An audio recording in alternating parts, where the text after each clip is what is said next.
know I start out every performance at the rodeo with some Pearl Jam song. It's usually Yellow Ledbetter. Yellow Ledbetter. Dang it. Second day in a row, I was 5 seconds late hitting record. And I got a text. Thanks. And now you're going to be fined from the NFR. Welcome, everybody. Hello, Cowboy Christmas. Cinch Booth. Yes, round of applause for me and Rump. Yeah. Thank you. We're so glad we need all the moral support we can get. It's been so good to be here where we have people. And yesterday was one of the best podcasts we've done in a while.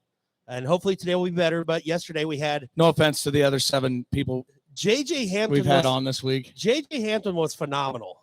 Yep. She truly... I learned a lot about life, the real estate business, and, of course, breakaway roping. Okay, so allowing us to be here with people and awesome guests. And so I'm very happy that we're sitting here. We've got our Pendleton whiskey bottle that's somebody found because it was a lot fuller yesterday. So we're going to do this next year. We're going to start, it's going to say day 10, day 9, day 8. We're going to keep track. Yes, but see, sure. I can't drink until after the performance, so that bottle's lasted longer than it should have. So for sure. Anyway, but let's get right into it. We've got a great show today. It's Oklahoma Day. On RümpChät, so that means we will be accepting no checks from people. Oh, hey, burn. So, but let's bring out our first guest there, Rump. Which one do you want to do first? Oh, I didn't tell you. The not only the shortest guy on the steer wrestling lineup, but he's also the shortest guy on the show today. Yeah, and he is not only he comes from a great family of steer wrestlers, he is also the steer wrestler who's on my wife's fantasy team, who has been doing phenomenal. Oh, he's your wife's fantasy, all right. Shut up. Okay. But he's an awesome dude, carried on the Duval name from Chakota, Oklahoma. Welcome, the Riley Duval.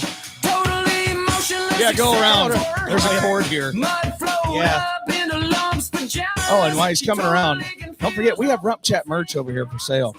Go see Jesse. T-shirts, patches. You buy a T-shirt, you get a free Pendleton hat today. That's right. All right. Yeah, model that up, Jesse. Welcome, Mr. Duval. Riley, it's so good to have you on because not only is because you're an awesome NFR cowboy, but you are a RümpChät listener, and we appreciate that. Day one RümpChät listener. You have been. You've been there, and the best thing about it is I know when Riley listens because he will text or Facebook message you and let you know what you said wrong. Okay, and we got to have Riley on just for a little bit at Slack Chat at Estes Park, but we didn't really get to have Riley fully committed because he was hazing and we were busy drinking mimosas. So we're so glad to have you on. And let's just start off with this. You almost didn't make it here this year.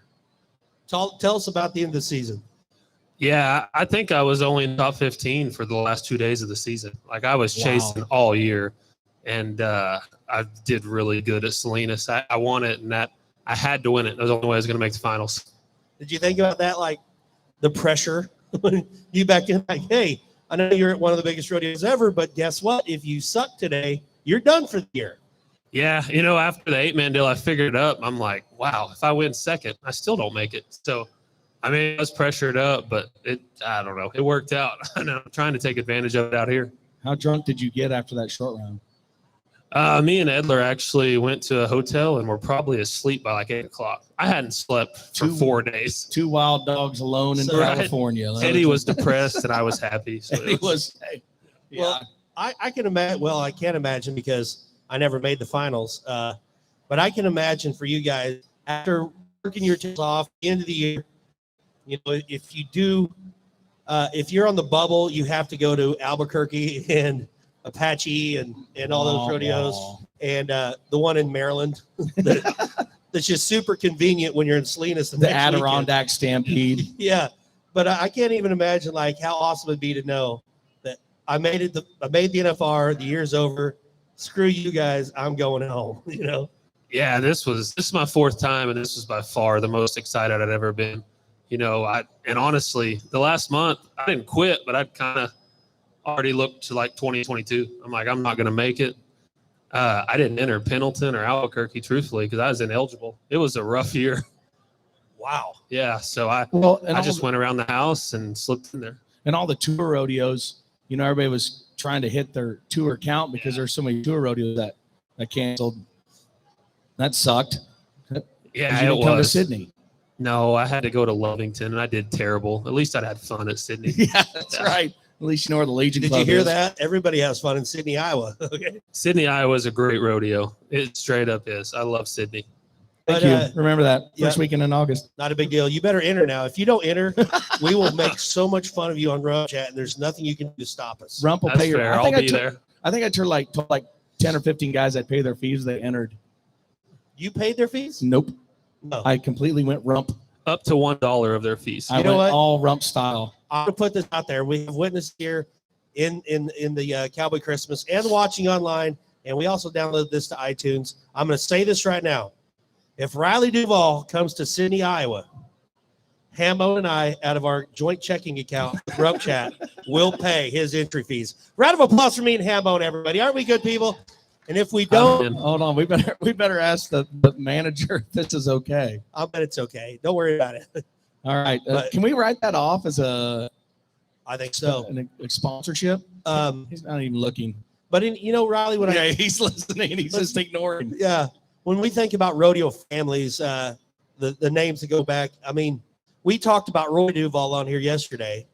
JJ Hampton looked up to Roy. Yeah.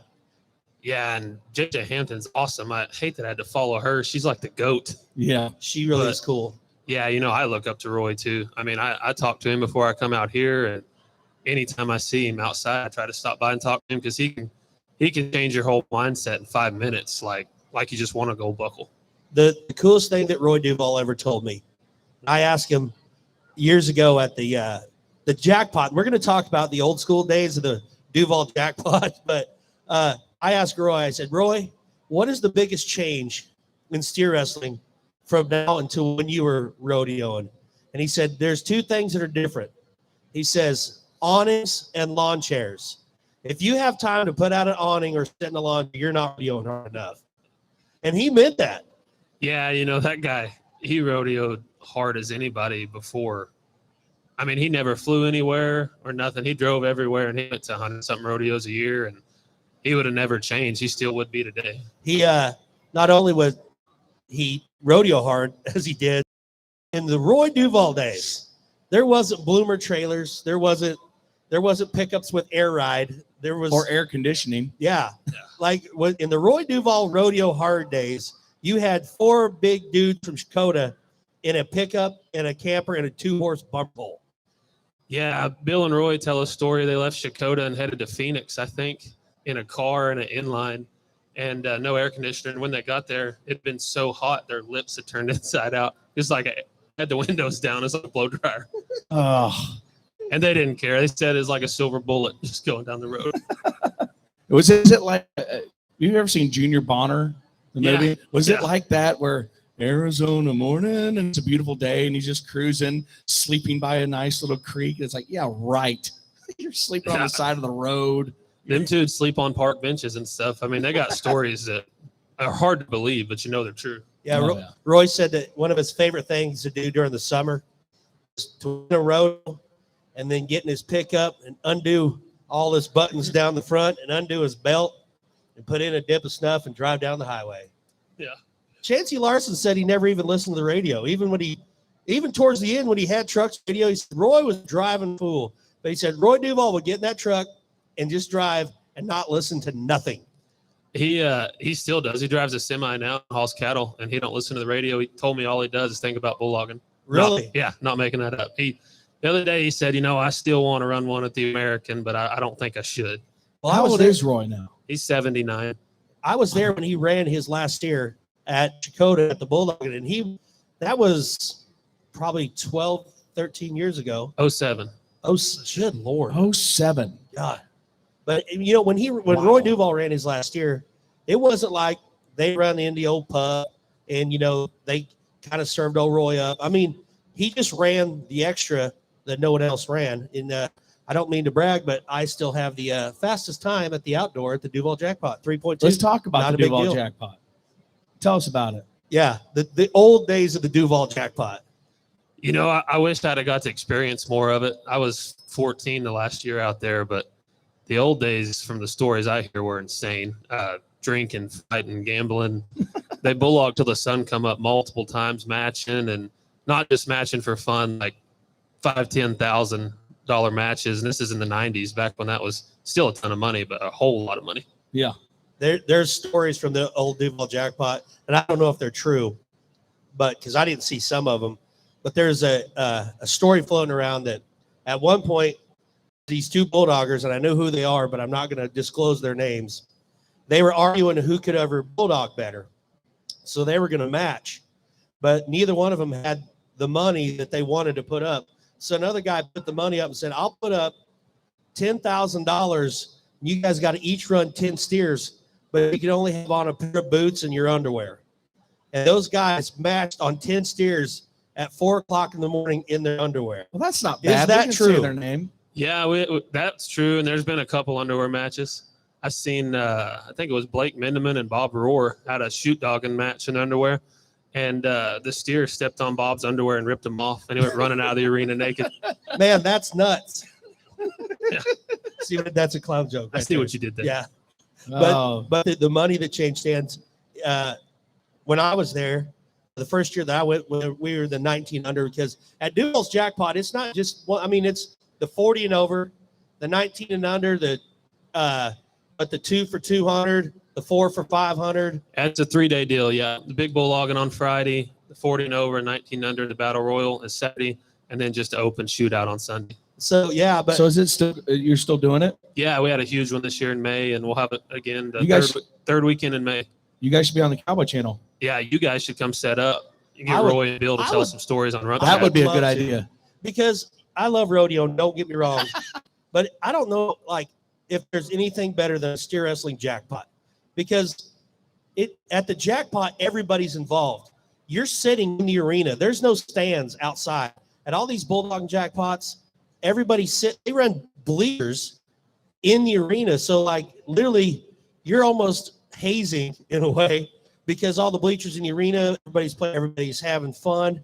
Like, and you can bulldog in a ball cap and a t-shirt. There's no dress code, which I don't know why, but I always thought that was pretty fun. But bulldog and jackpots are a blast. And if you remember back when A-Duddles had the world's richest bulldog and jackpot, there's the Talahena jackpot, which is huge. Sherry Cross and Kingfisher, Yeah. they're building up their jackpot. Like, have you ever really known the joys of a steer wrestling jackpot? They used to have one in Sydney. There used to be quite a few guys that would build. I mean, nothing big, but I would like to see the roping fiesta. Used to be the fiesta, and it was steer wrestling and tie down roping. Yeah. And I would love to have steer wrestling come back. Our arena there is 600 feet long, and so it would be like Cheyenne. Yeah. Big cattle, 525-pound cattle. As long as we don't line. got to run them very far. But yeah, steer wrestling jackpots Well, are the best. 20-foot score. Is that too long? The third round is real fun. For a jackpot, yeah, probably. So You got enough money, though, anybody will come. 10,000? Yeah, they'll probably be there. Okay. while we're on, The problem would be the splits, would it? You know what I mean? Because that's a long arena to bring everybody back. Yeah, at a I mean, it's bulldog and jackpots are laid back. Nobody cares. They'll take their time. I guess that's pretty much how it is on Sunday there anyways. I got a question though, since we are talking about money. All right. So one thing I've done every day in Vegas, every morning when I wake up, I get on Facebook and I see what the armchair quarterbacks are talking about. And for once, the one going on this morning actually is pretty interesting. It says, and you probably might be a fan of this too, because you missed a steer. No big deal. Just got to get that inside horn next time. But there's this whole thread going on about the average and how much money there is in the average. And there's been people that said, be cool with the NFR if you took all the money in the average, which is, I don't know how much, but it would make the rounds pay $40,000 a round, but there would be no average. So that way, every perf, everybody's going for it. Like I said, I'm not a contestant, even though I was in the top 50 one year. I was 48th, not a big deal. I barely remember it. But outsider looking in, I know the average is great, but I also like the thought of $40,000 rounds with no average. Yeah, I mean, the average is good for, like, there's guys this week that haven't drawn the best, but have bulldog grade all week, and they're placed in the average, and they'll win 40, 50,000 when it's over. But I like the other way too. You know, if they did, I think they'd have to pay more money. So like maybe pay 8 or 10 people a night, split it up a little better. But I don't know. It pays so much out here. No matter what they do, you're going to be happy. And you won round one. You've won, well, you run 3 rounds, right? Split 2 rounds and 1/3 and a 5th. Yeah. Yeah. And we all feel bad. Poor Cody Devers, doggone it, tore his pec, still tried to bulldog, looked horribly painful. He's a good dude. Speaking of Devers, Jewel hazing all the extras. Yeah. Well, Devers got hurt, and apparently Jewel, our good friend, got a little drunk skeet and missed hazing the extras. Did he get fined for that? I don't know. I don't know, probably. You know, we've had to talk about it before, but you're right up with one of our top bulldoggers, but one of our other favorite bulldoggers was last year's world champ, Jacob Edler, cousin Eddie, big old stinky Iowa boy, won the world last year, came on RümpChät the 10th round and literally called his shot. He literally said, I didn't come here to be average. And then he said some other things. And he ended up winning the world. He didn't make it back this year. Doggone it. But talk about rodeoing with Edler. Rodeoing with Edler that's a whole episode of RümpChät itself. No, he's good, and he's grown up the last few years for sure. Rodeoing one thing when he was young was like maybe rodeoing with a serial killer, I guess. Why is that? Explain. You never knew what guy was waking up. Could be Jacob Edler, the bulldogger, or Jacob Edler, the psycho, but he's kind of grown out of that and gotten a lot better, but he was a very emotional guy for a couple of years. Yeah. Yeah, that's going to be a RümpChät Raw episode because, you know, his superstitions and what he does to change his luck can only be told. We've got some stories. If you pay $5 to us. And so that's just a tease. We'll make it happen at Denver. Okay. Seriously, with Denver, because the back of my trailer's empty. We set up the studio. Yeah, and I've got many stories that would scare you. Yeah, because we need you to be back on. Didn't your mom have to buy him some clothes like back in the day? She wanted to. The first time he come to the house, he wore the same clothes for like 4 days. And she asked if she needed to go to town and buy him clothes. And he had a whole suitcase full. He just didn't want to do laundry. Didn't bother. Amen. And if you tell, so we always joke off camera that there's this other podcast, and we were joking off camera, and Rump says they're the white cotton panties of the podcast world. Well, he was on that podcast after he won the world, and he said, "Yeah, I'm an official RümpChät endorsee, and nice. They think your podcast is the white cotton panties of the podcast world." I compare it like this. And some of y'all will get this. That kid went, okay. There's Bull Mountain. This is the Bull Mountain podcast, and the others are all Snow Nook. Thank you. Whoa. Yes. Yeah, and you know what Papa Munt said, so don't go changing. That's what Papa Munt said. Besides, just your family, you have got to grow up around some cool dudes. Teddy Johnson, world champ, awesome dude. You got to be around, of course, Oak Berry. Oak Berry is hilarious, and if you guys have never hung out with Oak Berry, do it. I got to be in the parade with Oat. And what parade? In Burwell, Nebraska. He was the Grand Marshal, parade captain, Grand Marshal, whatever they call it, the parade captain. But that's what I call it, the parade captain. But anyhow, so in Burwell, if you've ever been there, you probably never been to the parade because you're busy rodeoing. But you pull up there, and then you stand up. They introduce you. Well, Oat, when I stood up, he slipped around and did the old pants down trick right in the middle of the parade. And I was going to punch him, but I decided not to. So, but all the bulldoggers that have come out of Shakota, Spud, Dusty Duval. Dusty? I don't. Yeah, I mean, I remember growing up, and there was 10 guys that have been in NFR in the practice pen. Yeah, multiple times. And there's 4 or 5 world champions, and it was like growing up in a bulldogging school. And that's the same. I mean, that's all I've ever wanted to do. You never felt like man, I'm a Duval, and all my family's doing it, and they're all awesome. And did you ever feel like pressured? No, honestly, I mean, I didn't really start rodeo until I was a freshman in high school. I played sports, and and then I picked up a rope one day, and I was terrible at it. Yeah, I remember you trying to rope. Yeah, it was bad. Yeah, it no really comment. Was, it really was. That's why I went to bull logging. I almost fell off when I roped, so I figured I'd try to catch a steer out of it. What a deal. Yeah, but the other thing that I really like about Riley, man, this is an intense sport, and it's easy. The other night when you missed your steer, which we were all just brokenhearted for you, but I never really see Riley get upset. And I know you do, but like you handle yourself so cool. I could never do that. He backs in the box, he wins a lot of money, he's happy. Steer sets up, he misses, it's okay. So your mindset, we talked about that yesterday with JJ, like the mental aspect of rodeo is probably the hardest one to conquer. It is, and that goes back. I was in high school shoot dogging, and I got my shirt ripped off and stomped out of the arena and acted goofy. And Uncle Roy come up, put his big old hand on me, and he said, "Son, we don't act like that in the arena."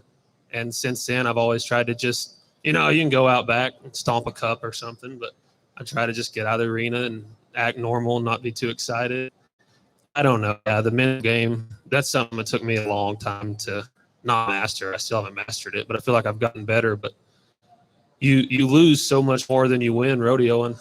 It takes a while to realize that, and once you do it makes it easier. Why didn't you just finish your shirt off the other night? Just rip it.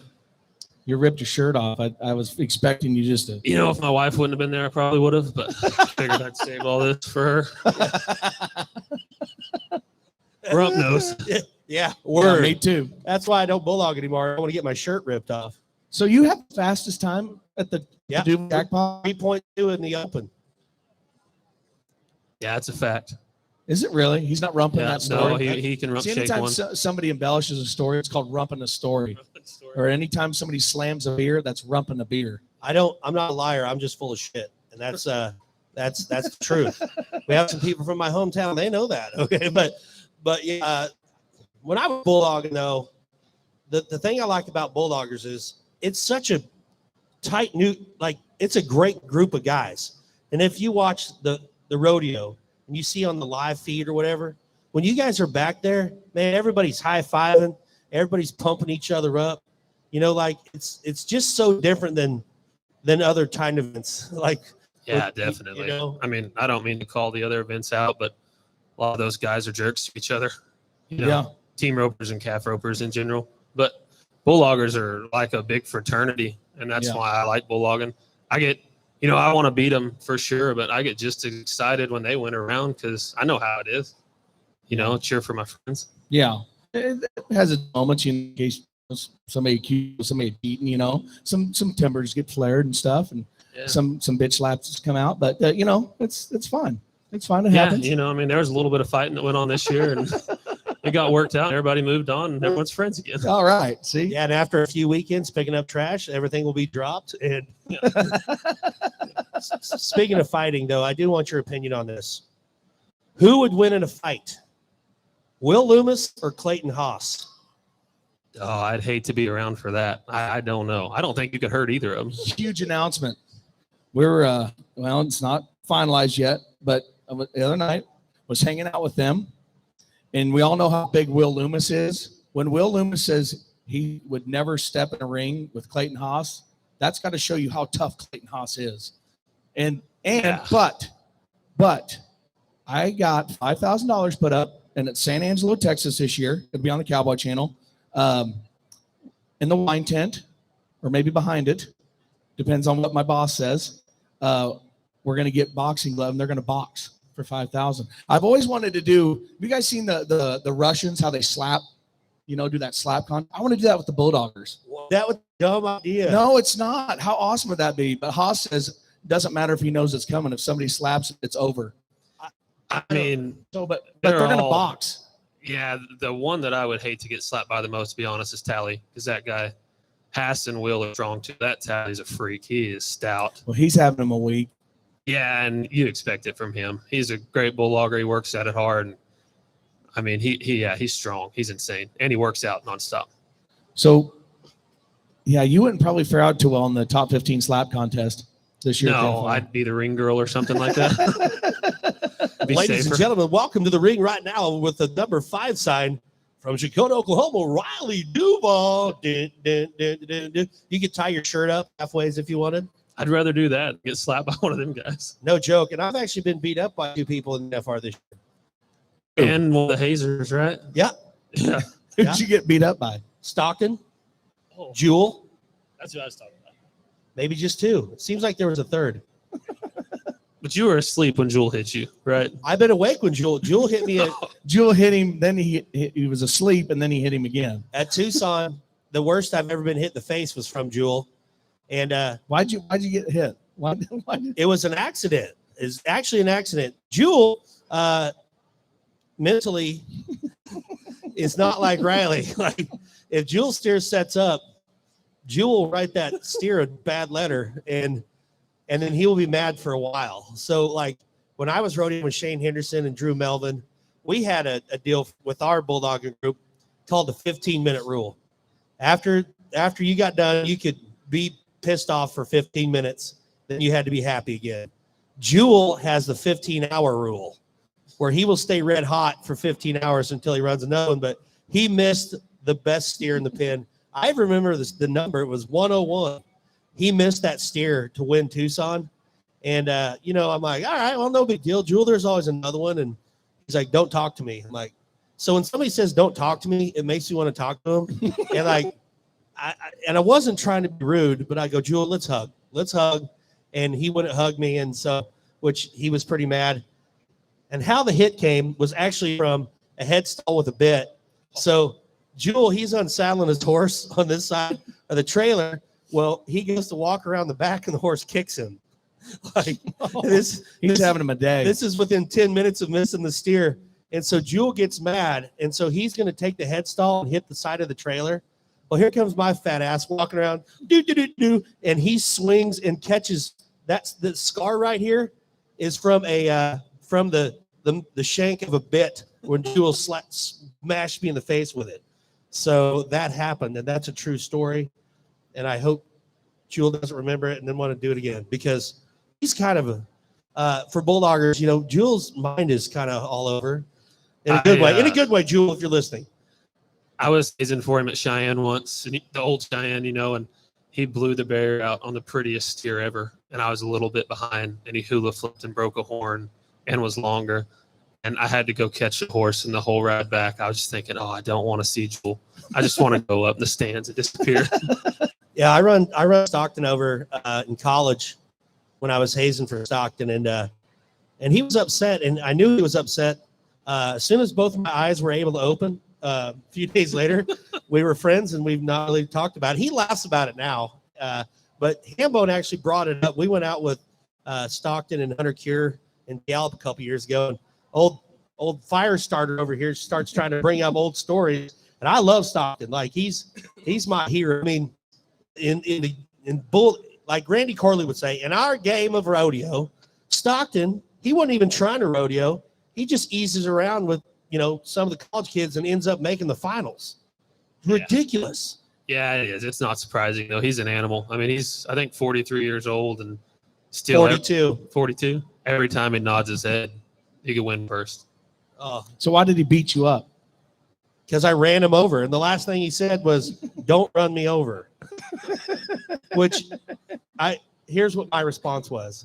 I'm kind of a smart ass. So, and you know how it is. When someone tells me not to do something that's obvious, I have a response every time. Like when my dad, when I was in high school, and I'd go to leave and my dad would say, hey, Justin, don't wreck the truck. Oh, don't wreck the truck? Do or don't. Wreck it or don't. Do. Same thing. Hey, be careful. Don't hit a deer. Oh, yeah, because I was totally going to hit a deer. So we're riding in the box and Stockton goes, don't run me over. I'm like, yeah, oh, don't run you over? Like, Hayes good to run you over. Don't run you over? Okay, thank you for telling me that. And then like 2 seconds later, it was slow motion. I'm going to give him the old Alfalfa Feddersen bump. And instead of a bump, it was a bump and a hump. Like, and when Stockton's like arm went over the top and I could look down and I seen his shiny red hair hit the horse in the knee, it was slow motion. I remember going, no. Have you seen those Snickers commercial where it says, want to get away? That's how I felt. And I rode to the back end, and I'm standing there, and this is at a jackpot. I'm like, maybe if I just don't turn around, nothing will happen. And I looked around, and Stockton was at a lope, and he was not the horse. And yeah, but I had it coming. But just be glad I didn't flip out and beat the crap out of him. But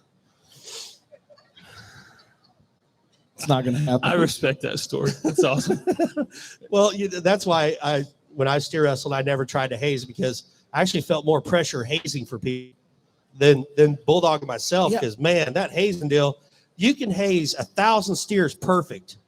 You miss one steer, and haters gonna. What happened last night? Somebody, I can't remember who it was. The hazing horse, like, he freeze up or what? Yeah, it was Dirk. I truthfully don't know what happened. There was some miscommunication there, and Dirk wound up breaking the barrier.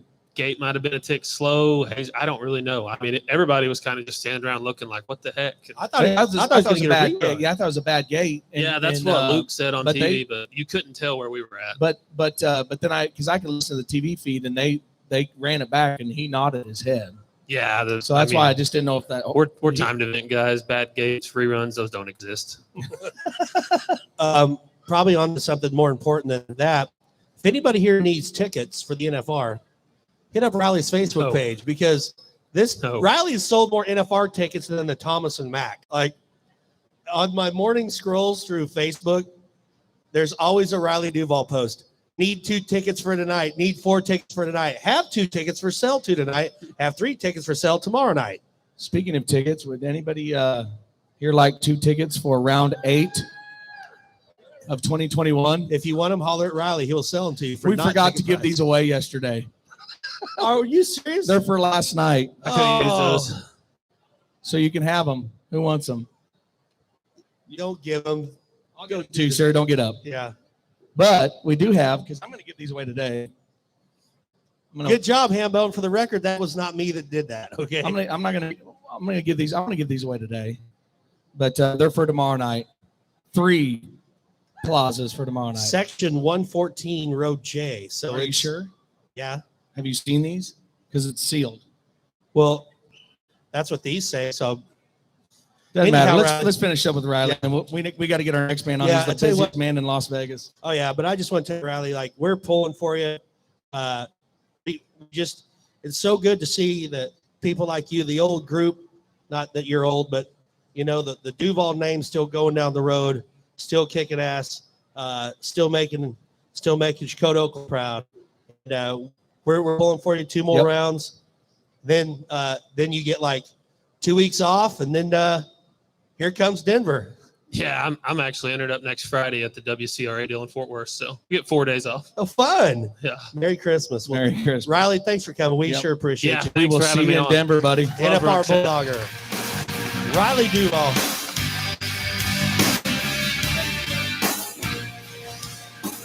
Let's just keep this song on. I love SDP. This next man, I don't know. I just think it's really cool that he's my friend, and our friend. He is my generation has grown up listening to my TV. When you hear his voice, it's professional rodeo, and we are just blessed that he decides to come and hang out with our 2 dumbasses. And so let's get him up here, ladies and gentlemen, from the Cowboy Channel. This is Jeff Metters.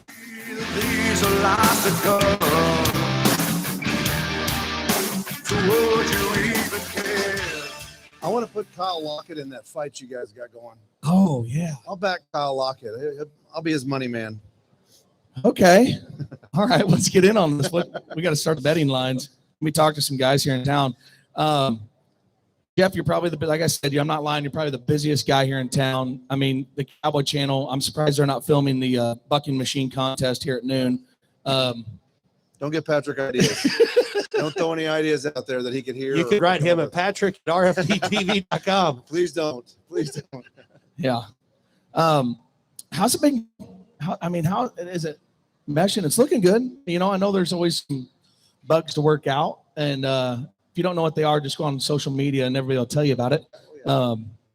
So yeah, I mean, it seems to be going great. The team's great. The gals are doing good.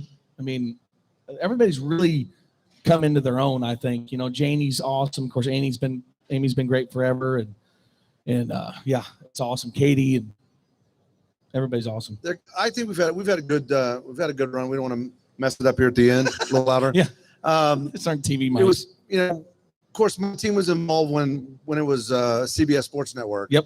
And so we were Cowboy Channel last year in Texas, and it was like the rookie deal for them. But for the bulk of that crew that we brought back up from Cowboy Channel, it was like being an NFR rookie again, just completely different, obviously back in Las Vegas. But yeah, it's been fun. The team keeps getting better, and we keep adding. We're still about 30 people shy of what it would take to run it, where you'd be a little more stress-free and you wouldn't have to work 24/7. But no, I think it's been great. Patrick, I think he flew home last night. He kind of hit a wall because he's like Elvis out here, you know, and sees so many people. And but he's happy, and all the feedback down that line's been happy. So yeah, it's been a good 8 days. Well, it's insane, everything, you know. And I know we've talked, and it was a lot easier for you in Texas because you kind of had it was just you guys, you know. Here you have to deal with PRCA like you did there, but you also have Las Vegas events. You also have, you know, the production crew.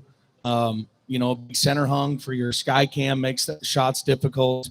That sky cam gets in the in-house shots. I mean, it would blow your people's mind to really know the intricacies of what it takes for TV on that level and in-house on the level we do it here. I just wish some people could really understand what it really takes, because I'm talking to the truck, you know, and I'm telling, okay, we're coming out of the break in 20 seconds. Oh, can you slow up or whatever? And they always know it's no, but they got to ask. But it's been meshing really, really well. I think one run was the only thing. Stockton run has been spot on. It changed how we did our breaks about 3 or 4 rounds in. We were trying to get the interview in before we went to break, and that was a timing nightmare.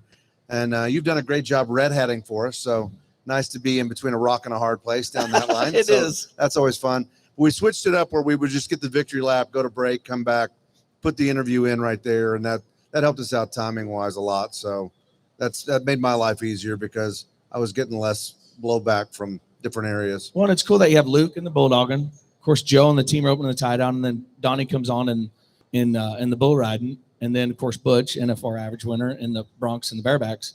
I think that's great, spreading it around. You know, it's just not the 3 of you, or 2 of you and Donnie. You know, I guess there's been 4 in the past, and then Luke's a great from probably the greatest steerer of all time. Pretty safe to say. Yeah, I mean, okay, you know what? You're right. One of the many great steerers. You have to add that in. One of. Sorry. I forgive you. I don't know where I was going with this, Jeff. Butch and I have never had underwear announcing contests. I can tell you that. Getting back to your jackpot, exactly. You know what? I just want to get that out there. So. Maybe that's something you can add to the Cowboy Channel. You do that on your very last telecast before you quit, because I've got some sing-along songs I'm going to play at the very last rodeo I do. I would. 2 live crew. If Butch Knowles and I knew this was going to be our last broadcast, that might be something. It might be pretty dangerous. If you ever quit rodeo, I'm going to watch him, because, I mean, right, folks? I mean, you hear Jeff Metz's voice, and you just know it's pro rodeo. I mean, for how long? 30 years? Yeah, 91 was my first NFR. Yeah, so. And that was, but you were also doing, now tell me if I'm wrong, weren't you commentating horse racing that year? No, I did America's Horse. I did a bunch of AQHA stuff. I hit a stretch there for about 6 or 7 years where I did thoroughbred racing on ESPN too. So yeah, I remember seeing that. And yeah. I'm like, oh man, he's not going to rodeo anymore. So it was, and I enjoyed that, but rodeo is obviously where my heart is. So there's no place else I wanted to be. From 91 until now, did you ever think in 1991 that in 2021 we would be where we're at in rodeo, and you would be with the Cowboy Channel? I mean, what a crazy ride. I never even imagined it. And I went through so many different networks, from ESPN, where when we started on ESPN, it wasn't what it is today. You know, they had Australian rules football, and it was funky. They still didn't give us the respect that we deserved. Then we moved it to Great American Country, which I thought was really good. because it's what makes Vegas so fun out here was a collision of country music and the best in pro rodeo.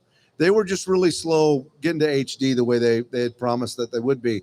Then we went to CBS Sports Network, and then Patrick made the deal with the PRCA to move it all to the Cowboy Channel FD.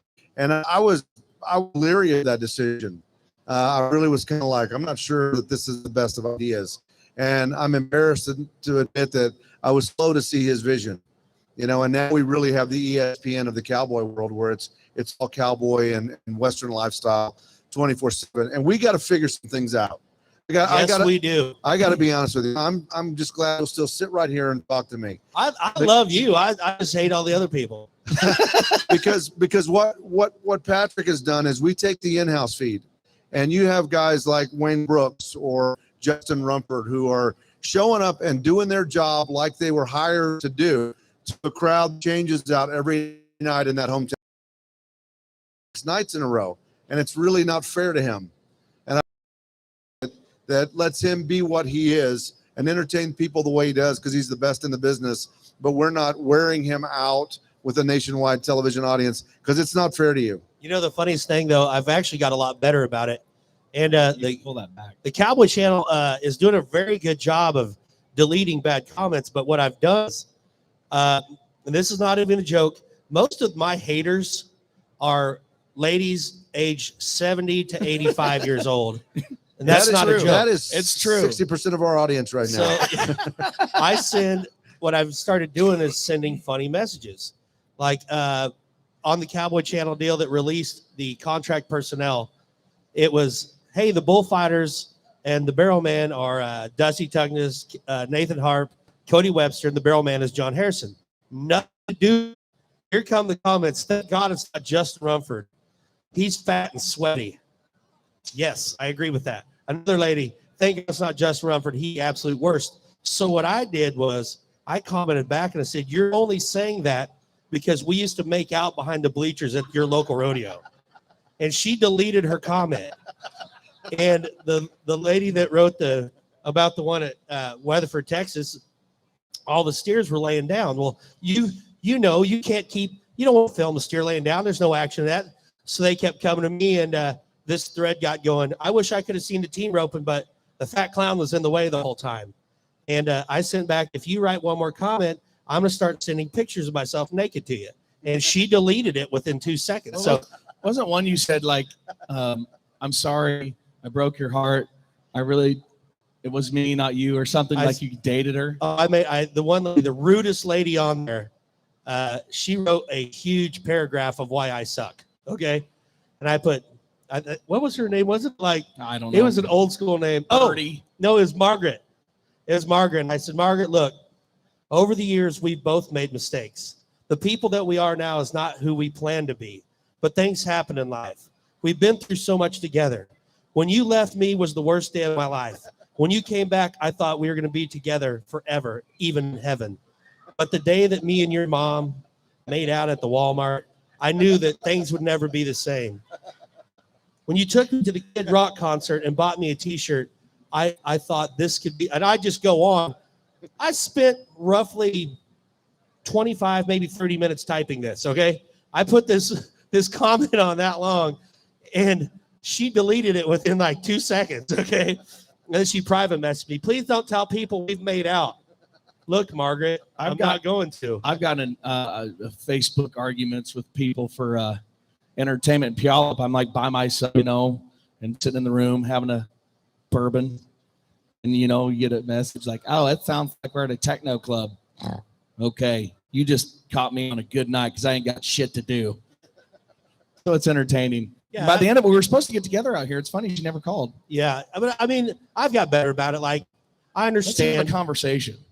I understand that with the TV, with Cowboy Channel, it has changed a lot of things in good. Because, I mean, how many times have you ever got to watch?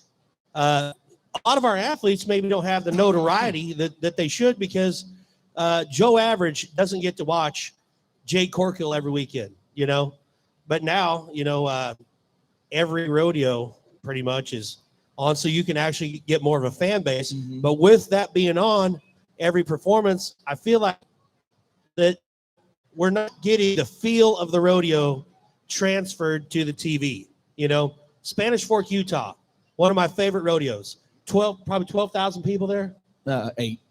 8,000. Doesn't matter. It's packed, sold out, sold out, some in a row. so loud. It is so loud there, but there's no feed to the people in the stands. So no matter how loud people are, you can't hear it on the TV. We got to start. Putting some shotgun mics or something like that, because that helps out a bunch when you can hear the audience. Well, but here, I think that helps. Here out was the kicker. so much. The announcer, the night that JB and Sage split the Extreme Bowls, the announcer has got to go, ladies and gentlemen, he did it. Because the announcer had to go up here because it was so ungodly loud from the 8,000 people screaming. But all you hear is the announcer screaming, and then here comes all the negative feedback. By God, I wish the announcer would shut up. Well, I'm like, man, you just can't get the feeling. And that's I tell everybody, I want the Cowboy Channel to do good. I love it. I just wish it could, personally have some things better. What do you think, Jeff? Do you think, do we do less rodeos and do less rodeos right? Well, that's kind of I think it's to the point where I don't want to say I want to do less. Patrick's never going to want to do less. I'll give you a little perspective.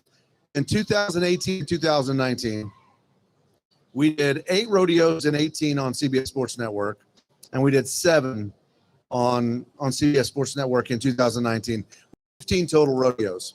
And the total viewership for 18 and 19, excluding the NFR, on those 15 rodeos was less than 2 million viewers. The Cowboy Channel on rodeos alone in 2020, 105 million viewers. I tell those rodeo cowboys, the That's patches right. that you have on you, with the deal you made, that deal's no good anymore. The exposure is greater than you've ever had before. And that's what I want to write back to people that complain about, we hear the clown too much, or this. You know what? Go look back what you had in 18 and 19. We're bringing you rodeo and we're changing it. And I love that the contestants say we can't call home anymore and go, this is what we did, and maybe not be honest because they've seen it. The family's seen it. So down that line, we're creating fans. People are being able to watch Stetson Wright from January 1 all the way through round 10 of the NFR. But we just got to find the right mix. I agree. And the quality's got to get better. And people will hit me up on stuff, and I'll say, judge me on what you saw at the American. Judge me on what you see at the National Finals Rodeo. Correct. That's my crew showing up and doing a rodeo, and not to knock the smaller ones, but we got to find it. We're working on it with you guys. We're building production trucks. We're going to get we do more rodeos and create a better on-air product down that line. Well, that's the thing, like getting the rodeo from the big screen to the TV. A lot of other thing I read is the TV quality is bad. So the first thing they do is they call real screen video, say, hey, what's wrong with your boards? Why is the picture blurry? Why is the picture bad? But at the rodeo, these are high def boards. They're absolutely crystal clear and perfect. But by the time it goes wherever in the hell it goes, into the cloud or wherever, and then to the studio, the picture quality can't. You're a little off. It's the cameras. You are. It could, because this is the problem. There's some rodeos that have high school kids running cameras, and you're just getting, that's what the people are seeing at the rodeo. And now it just happens to be in front of millions and millions of people because you're just getting the in-house feed. So camera equipment, that's why, Jeff and I have been working since the end of last year's rodeo for San Angelo, which we're really honored to be a part of the Texas tour, or Texas swing. What are we calling it? The Texas. They change it every day. all of that is correct. So Fort Worth, San Antonio, Houston, Austin, and then San Angelo will book in that tour. And, we're going to use all his crew, shooters, cameras, and stuff like that. And it's more of an expense, but for that reason, you want your rodeo to look that way. Committees are also going to have to, start spending more money to get better cameras, better shooters. A lot of these companies, Rick's got good cameras, and Rick brings camera guys. That's bad, but other companies don't. They rely on local labor, and it's like, oh, Steve's kid's going to run a camera. He did it at a wedding that one time. Remember Connie? Oh yeah, I remember Connie. All right. So anyway, but that's part of that. But rodeo has never had this exposure by far. I mean, just at the NFR this year, and you guys, last year was awesome, and then this year just even more. Tailgate show, after show, buckle ceremony. Now that's in people's houses. Yeah, the buckle ceremony has been really good to watch.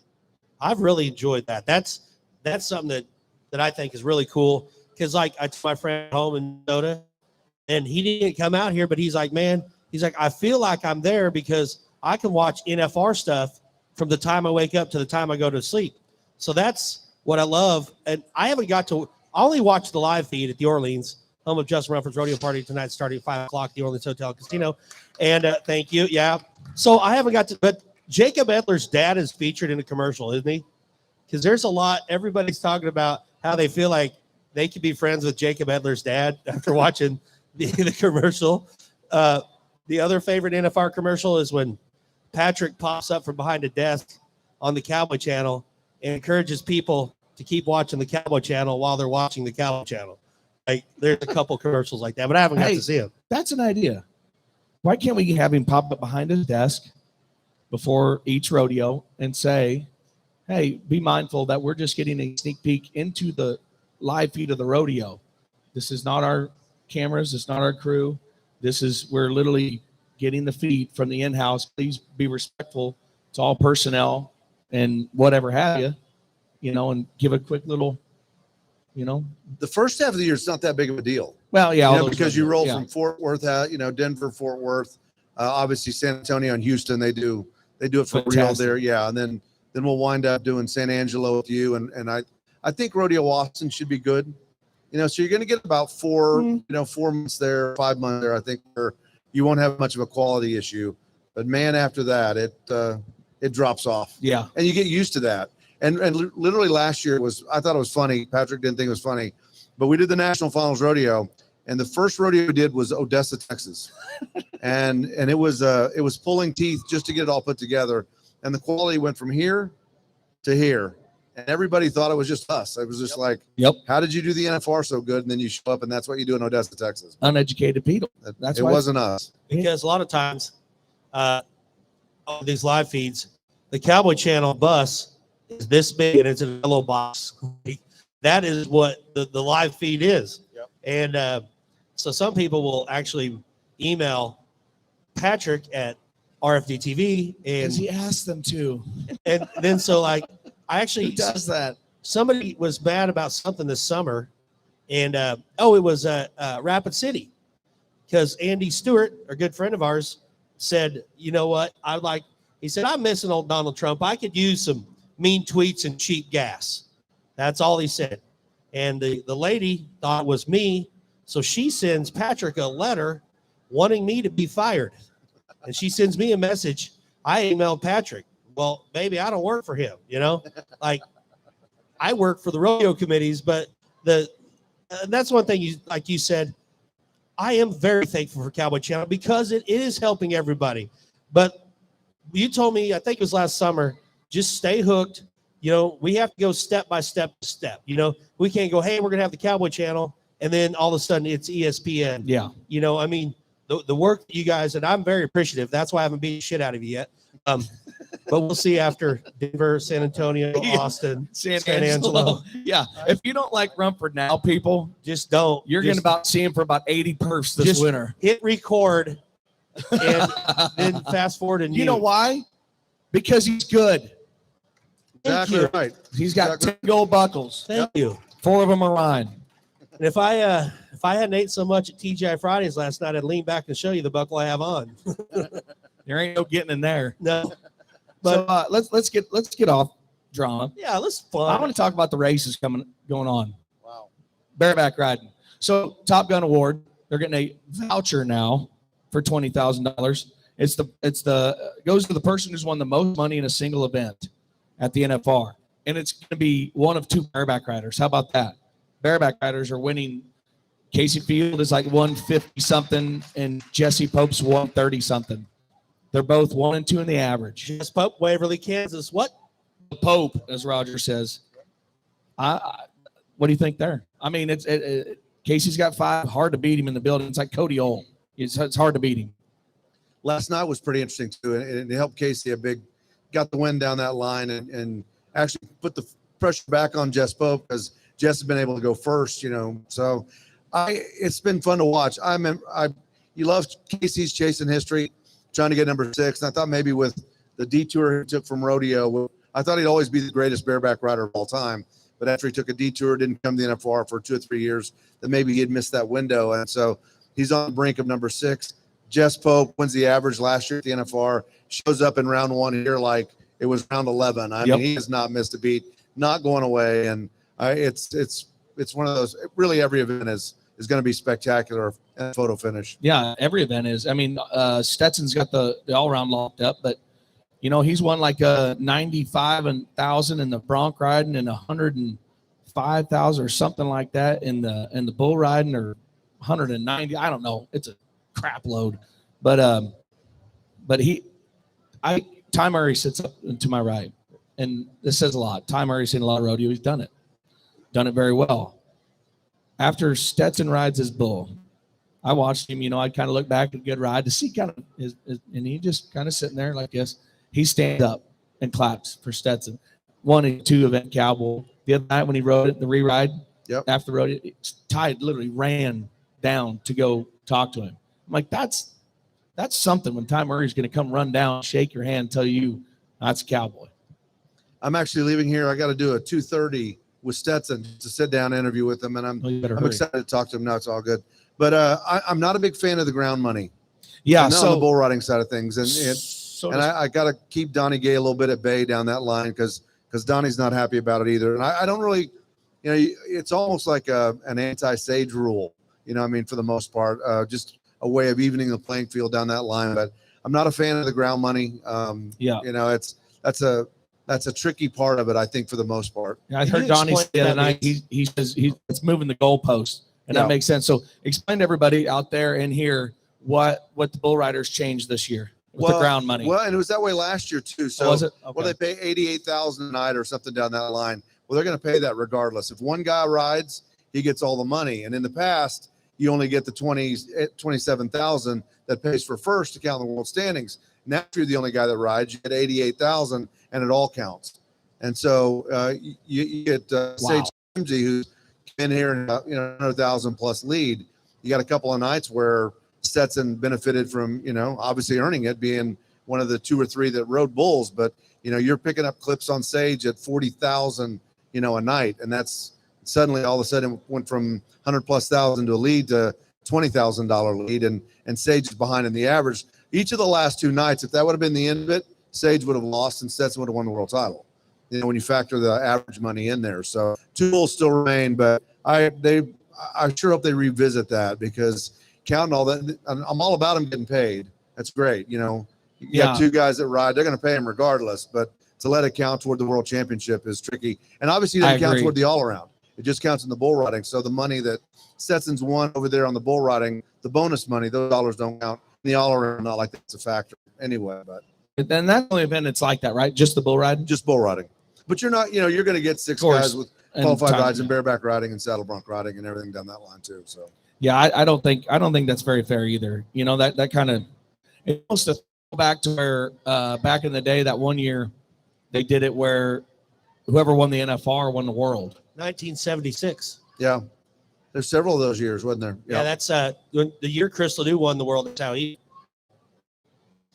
Yeah, they keep floating, and I will not say who it is. The idea of coming down to making round 10 more like a shootout round. Yes, with a whole lot of money piled up in there. Conversations, and I'm 110% against that too. That to me is turning your back on tradition. That's like saying, hey, when you get to Game 7 of the World Series, we're going to play slow pitch softball because we want to see a lot of runs scored. Yeah, what is it? They've talked about taking just the top 10 to the 10th round, and then taking the top 4, just like we do at the Cinch Shootout, San Angelo, April 16th, 7:30. They take the top 10, top 4 will come back and do a shootout round, and the winner of that gets like $250,000 or something. Yeah, like you've reduced winning the world championship to 1 head or 2 head, down that line. It's a little bit more of a drawing contest at that, instead of everything you did all year to get to that point. So I'm not a fan of that concept. Well, I tell you what, everybody who watches the Cowboy Channel better be appreciative and write Jeff Metters a thank you note, because this guy, and I'm not saying this to blow smoke up his ass, he's holding everything together. He's one of a good team that's holding this whole ship together and making rodeo available to everybody out there. So as a rodeo fan, a heartfelt thank you. And we're just so glad that you're our friend. Oh, it's a privilege. It's a privilege, and so much fun. And can you please keep on making fun of my brother? My brother pushes all the time to bet cattle. He's the guy in the overalls with the bald spot right here. Thanks, Dad. I got one too. I'd like to put a RümpChät sticker on the bald spot. I tell him we need a skull cap or something. I feel bad for him. He's 6'4". He's 285. I'm not messing with Andy. And those bulldogging cattle are big, and it's not a lot of room when Andy gets in there. But it is so important, that start. And I love how you guys last year did that spot on him, because a lot of people didn't know what it was, because you guys were referencing. Joe's always referencing. And I really hope you get the meme that Justin made of it on the TV. I keep telling Pete Carr when I've had enough of the Cowboy Channel, I'm going to drive his bus and push cattle at Pete Carr rodeos. Well, I don't know. Pete can't afford you now. No, may not be able to. Pete made some moves. He did. How much did he buy? Did you hear? I heard $1 million. He bought 10 horses from Hilo Rodeo, is the way I understand. For $100,000 a piece. I think 11. 11? He bought all 10 that are here, and then one that's back on the ranch. Play ball. Yep. Hey, you want to play ball? Apparently, we didn't ask for enough money. And those Hilo horses looked good last night too. Yep. They were out. Yep, they got some good ones. But I think one of them was one of them the Killer Bee, wasn't it? That was Killer Bee. Big 570. I told Butch, you might mark him 99 out of 100. You've done something. See that horse, that lusty lady was the mom. He says he thinks he's going to judge Austin. I bet he ain't now. They can't ride that. They don't want to tell him he can't ride them. These guys can't ride. See, you got them. 2 of those horses. Seeing I talked to Jeff. Seeing they bucked him. Seeing through a guy. And all them right. Seeing Cody. He was there that year and he told me about him. Hashtag Benny Butler. You got to know and Benny. I was glad Phil bucked well last night too. Yeah, Virgil for the Cody Night Rodeo. I don't know if you knew that. Yeah, Dale Kling's bucking horse and bull sale, Wilson, North Dakota, 2007. Justin Rumford, purchaser with Morgan Tate's checkbook. But yeah, we're very thankful that we came on today and taking time. We know you're super busy, but we just appreciate it so much. And everybody keep watching the Cowboy Channel. Love you guys. Thanks for thinking of me. Get better. And we don't mind you talking about us on TV. So maybe today I was at RümpChät, America's favorite podcast. I said this yesterday. I think that'll make it. Last year he said, yeah, we were on RümpChät. Those guys are really talented. They ask you a question and they're so good that they can answer it too. I always say you're not a guest on RümpChät, you're a victim. Maybe you can put that on the Cowboy Channel. Maybe not. Maybe better, everybody. Big applause. Thank you, buddy. See you, bud. We got a little, before we get to these 3 plaza tickets that are not in row J, 110, row G, seats 15, which is on an aisle, 14 and 13. We're going to give those up here in a minute. Hold on. I know how we should do it. Hold on. We're not going to do it right now because we're going to get our next guy on. You're going to need to switch to that mic. Let's bring him up, ladies and gentlemen. He's a good buddy of ours. He's an old bronc rider. He's just badass. Some cool. He's going to sing a couple songs. Let's give it up for Ross Cooper.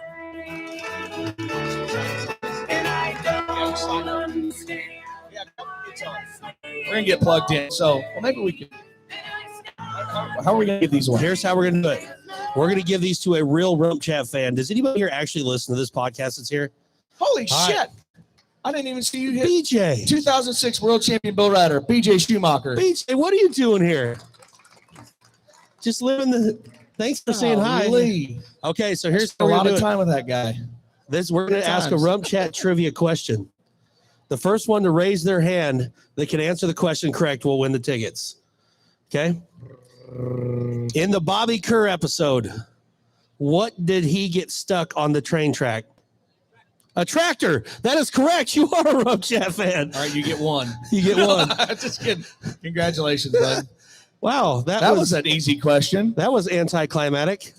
Wow. that was 2-3 years ago. Yeah, he did get a truck stuck. Here, you get the tickets from last night. Give those to him. Give those to him. There you go. Put that in the scrapbook. Yeah, we had a great time. Do you want to pull a whiskey? Pendleton whiskey? Yeah. Come on, come up here and take you a pull. Yeah. Don't worry, that COVID free. We're not sure who's There's taking the other drinks, but go ahead. There's only been 30 people drink out of it. Don't get it in your beard. Is that not smooth and 40 wonderful? Pendleton whiskey, America's fastest growing whiskey, which reminds you to sip responsibly. See you guys. Bye, Austin. All right. Thanks for coming. Is that thing going to stand up, Ross? Oh, fix that for him. Hold on. Rump. Ross. Ross and all Bronc Riders. Bonner. Remember Bonner Cooper, Rump? Is that going to work? Is it going to? Here. You got it? All right. You're unmuted. So, yeah. So, where are you playing at this week, bud? Man, I've been at Mandalay Bay for the Kimes Nashville Unplugged series a couple days ago. I was at Resorts World for the Hui Jam. I've been over there for BFO as well.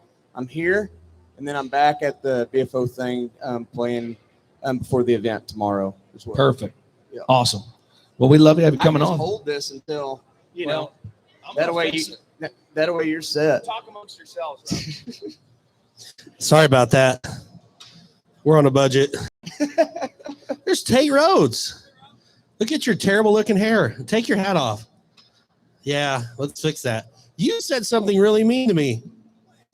You thought I was the fat t-shirt guy at the rodeo. There's no way I could get that many t-shirts on. Joke's on you. Also, don't forget, we got some t-shirts over in the corner that are free with your $20 purchase. So, sold by my assistant. Well, I don't know what they cost.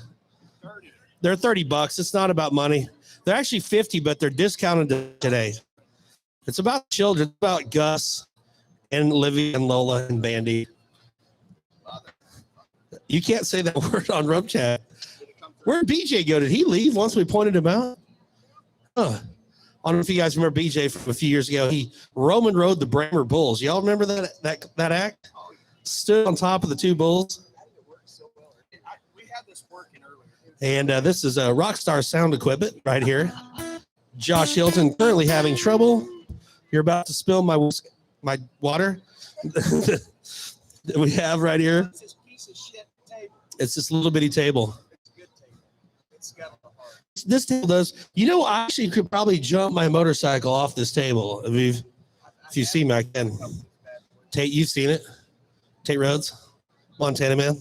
Just hold. Yeah, there you go. All right, here we go. So we're on. Okay. All right. Man, big round of applause for you guys. I'd clap. Y'all are going to have to clap for them. It's so funny. So I guess when we did I'm going to stall as long as possible, see how much arm strength you have. So last year in Fort Worth, during right there in front of the Cowtown Coliseum, that was the first time I'd seen the podcast live.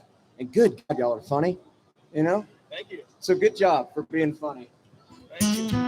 So here's a brand new song. I don't want to ruin your afternoon, but it's going to be a sad one. This is the first song that I've ever cut that I didn't write. And It's not gonna work. Hold on. There, let's try this side. Okay. All right. Let's try this. Slide in there. All right, you bet. Okay, let's try mine. Yeah, slide over mine. There you go. There we go. We're gonna slide over here. This one works. It's amazing that Rumper's would be the one that doesn't work. it's a classic case of musical chairs there. Yeah. Whoa, see? All right. That'll work.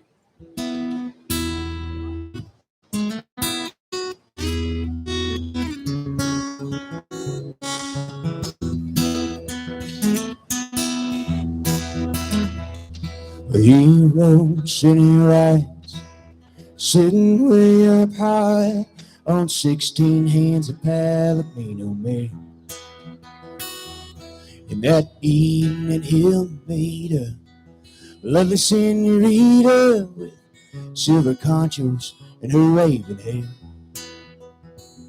Then the nurse stops by, she says it's time to take her pills. And he reckons there's a way, but he just can't find the will. Then he closes his eyes and he dreams of cowboy things. He's on a high desert plain, hands red from the rains outside of Taos, New Mexico. Driving a white-faced herd with barely a word. His good cows seem to know where to go. And on the bedside table, well, he rolls a cigarette. He says, after 80 years now, he ain't killed me yet. Then he closes his eyes and he dreams of cowboy things. He's dressed up like dandy, and he tells he's heading to a dance hall tonight. He says, partner, could you help me get my boots on? And if you don't mind, turn out that light. Then a rainwater tear starts running down his cheek from the corner of his eye. Like the coulees and riverbeds he's known down through the years, looks like this one might be running dry. Then the little lights in his room, they all start flashing red, and everybody's scrambling around his hospital bed. Then he closes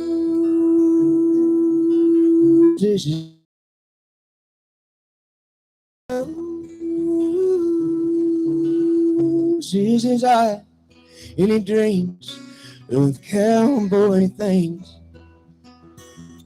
Well, he whoops and he rides, sitting way up high on 16 hands of Palomino. Oh, that works. Oh, That's awesome. Jiminy Christmas. Ross is. How long did you ride Bronx for? I rode Bronx basically from like junior high up until I was like 23. So I went basically my last year of college, and then I went to I got by a couple, I went to the circuit finals and then kind of weaseled my way into the college finals. And then like 3 months later, I moved to Nashville. I brought just a, colt saddle, farrier box, because I was getting in the way of apprenticing shoeing horses, and a rigging bag. And I've touched my saddle maybe 3 times in 9 years. And it's such a strange life. In Nashville, when I come back home, I'll see whose way I can get in. But Yeah. it's You're still getting on Bronx then? No, not 9 years, 10 years. Oh, I thought you 11 said years. still. No, I brought everything to Nashville. I was never planning on quitting riding bareback horses ever. But I figured, as I wouldn't, y'all know, 90% of it's mental and the rest is in your head type of thing. And Yeah. I wasn't riding good when I was that last year. And I had to make that kind of decision of I graduate school. And I was playing music a lot too, so I needed to figure out what my next move was going to be. And I'd spent a lot of time in Austin, and I love it, but I wanted to go somewhere different. And at the time, Nashville was this kind of happening place for a lot of kind of underground records. Not all pop 40 or pop country top 40 hits, but some really cool records were coming out of Nashville. Country. But everything that's not that, the antithesis of that. And so I said I would live in Nashville for a year, and if I didn't like it, I could go somewhere else. And I brought my rigging bag and thought that there'd be some punk and rolling somewhere. There's just not. Franklin has a pro rodeo. There's for those guys that love up around there. It's impossible. That's why there's no bareback riders up there. No. It's pretty anemic. You can't survive. So Nashville, I mean, you've been writing songs. What's your biggest? I mean, have you gotten? It's so hard to get into. Yeah. Have you been writing with anybody or? Yeah. So my kind of week to week is if I'm not on the road playing music, I'll write. I stay in the writer's room. And this year I've been very, very lucky to get to be a part of some really good writes and kind of work those rooms.